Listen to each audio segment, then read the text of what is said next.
헬스조선 상례 서비스 3일의 약속. 네, 여러분 안녕하십니까? 문재인 대통령 본인은 퇴임 후에 어떤 생활을 하게 될 것이라고 생각하고 있을까요? 지금 하는 일이 너무 바빠서 퇴임 후에 벌어질 일들은 전혀 신경조차 못 쓰고 있는 것일까요?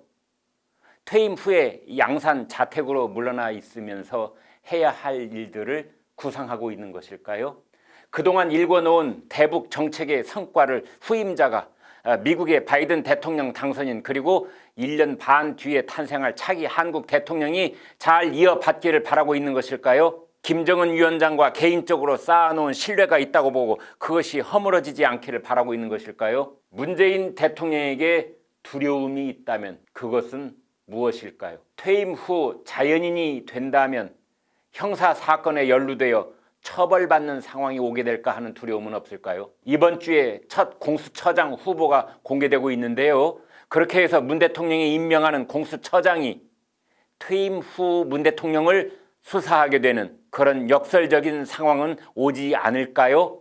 문 대통령을 두렵게 하는 사건을 저희가 세 가지를 꼽아 볼 수 있었습니다. 첫째는 청와대가 개입한 울산시장 선거 공작 사건입니다. 검찰이 재판에 넘긴 이 사건의 공소장을 보면 문재인 대통령을 지칭하는 대통령이라는 세 글자가 여러 차례 나온다고 이미 말씀드렸습니다. 가령 이런 대목들입니다. 피고인 송철호는 1992년 제14대 국회의원 선거를 비롯하여 총 8차례 걸쳐 국회의원 선거 및 광역시장 선거 등에서 모두 낙선하였는데 제7회 전국 동시지방선거에 울산시장 후보로 출마함에 있어 현직 대통령과 30년 직위이자 부산, 울산, 경남 지역의 인권변호사 3인방 중 한 사람으로 알려지기는 하였으나 또는 특히 피고인 송철호와 피고인 송병기는 더불어민주당, 중앙당과 청와대 등의 지원을 이끌어내 송철호 후보의 전략공천을 추진하고 현 대통령과의 친분을 이용하여 울산의 여러 현안과 관련하여 중앙정부의 적극적인 협력과 지원을 이끌어낼 수 있는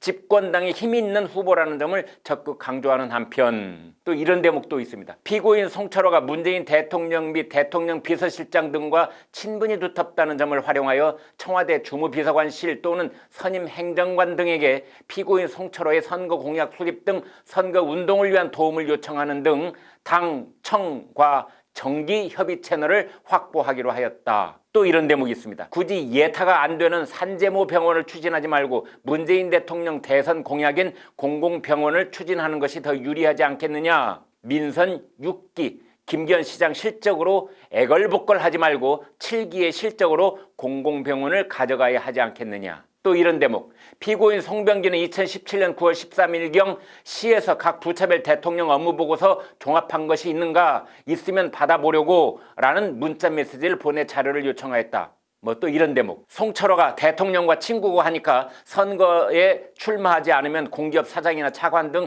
자리를 충분히 챙겨줄 수 있으니 임동호와 이야기 한번 해보라. 자, 이런 등등입니다. 이 울산시장 선거 공작 사건에 대한 재판이 본격적으로 진행되고 그때 문재인 대통령이 만약 퇴임 후 자연인 신분으로 있다면 그때 문재인 전임 대통령은 이 사건의 핵심 증인으로 재판정에 출석하지 않을 수 없을 것입니다. 증인으로 출석했다가 현장에서 본인의 범법 혐의가 사실로 입증되어 그 자리에서 법정 구속될 위험도 있습니다. 지금 문재인 대통령은 자신이 이 사건으로부터 얼마나 자유롭다고 생각하고 있을까요? 두 번째는 이른바 드루킹 댓글 조작 사건입니다. 최근 서울고법 형사 2부는 김경수 경남지사의 대선 여론 조작 혐의를 유죄로 판단했습니다.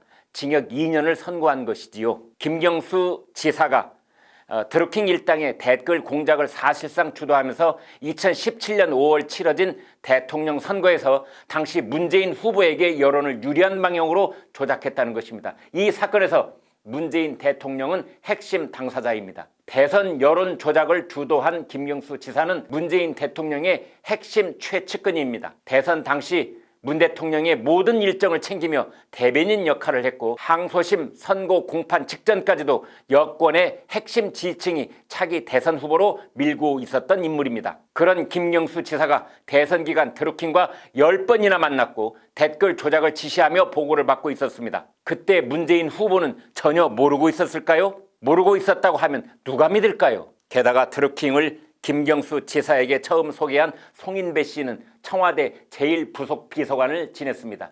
또 드루킹 측 인사를 면접을 본 백원우 씨는 청와대 민정비서관 출신으로 문재인 대통령의 핵심 측근입니다. 드루킹 측이 샌다이 총영사직을 제안받은 날 김경수 지사가 청와대 조현옥 인사수석과 통화한 기록도 나와 있습니다. 핵심 측근들이 모두 드루킹 측과 접촉하며 밀접한 관계를 맺은 것이 드러난 상황에서 문 대통령이 이를 모를 수 있었겠느냐 하는 것은 상식적인 의문입니다. 문 대통령은 정말 무관한 것일까요? 문 대통령이 절대 잊을 수 없는 세 번째 연루 의혹 사건이 월성 원전 1호기 조기 폐쇄 및 산업부 한수원 직원들의 증거인멸 사건입니다. 지난달 20일 문재인 정부가 조기 폐쇄 결정을 한 월성 1호기 감사 결과를 발표하고 이틀 뒤인 22일 이 사건의 수사 참고 자료를 검찰에 보냈습니다. 감사원 자료는 총 7,000쪽에 달하는 방대한 분량으로 알려졌습니다. 이 자료를 보면 2018년 월성 1호기 조기 폐쇄 과정에 깊숙이 개입한 5명 안팎의 산업부 관료 그리고 한수원 관계자들의 이름까지 실명으로 적어서 검찰에 보냈다는 것입니다. 감사원은 이들이 무리하게 밀어붙인 조기 폐쇄 결정에는 부당한 업무 처리 정황이 있다고 밝힌 것입니다. 감사원 자료는 산업부와 한수원의 관련자들의 이름을 낱낱이 거명하면서 한 명 한 명의 구체적인 역할, 지시 그런 것을 자세하게 기록한 것으로 알려졌습니다. 그런데 이 사건의 첫 출발점에는 문재인 대통령의 지시에 가까운 질문이 있었던 것으로 감사원은 밝히고 있습니다. 2018년 4월 문재인 대통령이 월성 원자력 발전소 1호기 즉각 폐쇄 결정을 언제 할 것인지 관심을 갖고 청와대의 한 보좌관에게 계획 등을 물었던 것으로 확인된 것입니다. VIP 관심에 촉각을 곤두세울 수밖에 없는 백운규 당시 산업통상자원부 장관이 이런 상황을 고려해 월성 1호기 조기 폐쇄 과정의 경제성이 저평가됐는데도 이를 사실상 방치한 것 아니냐는 지적이 나왔습니다. 감사원 감사 결과에 따르면 2018년 4월 청와대 A 보좌관은 월성 1호기를 방문하고 돌아와 외벽에 철근이 노출됐다고 청와대 내부 보고망에 게시했습니다. 이에 문 대통령은 월성 1호기의 영구 가동 중단은 언제 결정할 계획인가 하는 취지로 A 보좌관에게 물었습니다. 백운규 장관은 이런 사실을 산업부 B 과장에게 보고받고 한국수력원자력 이사회가 경제성, 지역 수용성 등을 고려해 폐쇄를 결정한다고 하면 다시 가동하는 게 이상하지 않느냐고 질책하면서 한수원 이사회의 조기 폐쇄 결정과 함께 즉시 가동 중단하는 것으로 재검토하라고 지시했다는 것입니다. 상황은 검찰이 감사원으로부터 자료가 도착한 지 14일 만인 지난 5일 100여 명의 인력을 동원해서 정부 세종청산의 산업부, 경북 경주의 한수원 본사, 대구 가스공사 본사를 동시에 압수수색하는 지경에 이르렀습니다. 추미애 법무장관과 여당은 검찰의 월성 1호기 관련된 수사를 정권을 겨냥한 정치 수사라고 비난하고 있습니다. 도둑이 제발 저린다는 말이 있습니다. 어떤 누구도 그렇게 보지 않을 텐데 여당 쪽에서 정권을 겨냥한 수사가 아니냐고 따지고 있는 것입니다. 왜냐하면 월성 1호기 조기 폐쇄의 출발점에서 탈원전을 무슨 신조처럼 간직한 문재인 대통령의 이름이 자꾸 거명되고 있기 때문입니다. 검찰은 범죄 혐의의 팩트를 수사하고 있는데 여당 쪽에서 그것을 정권 수사라고 한다면 그것은 결국 대통령을 의식한 발언이 아닐까 하는 것입니다.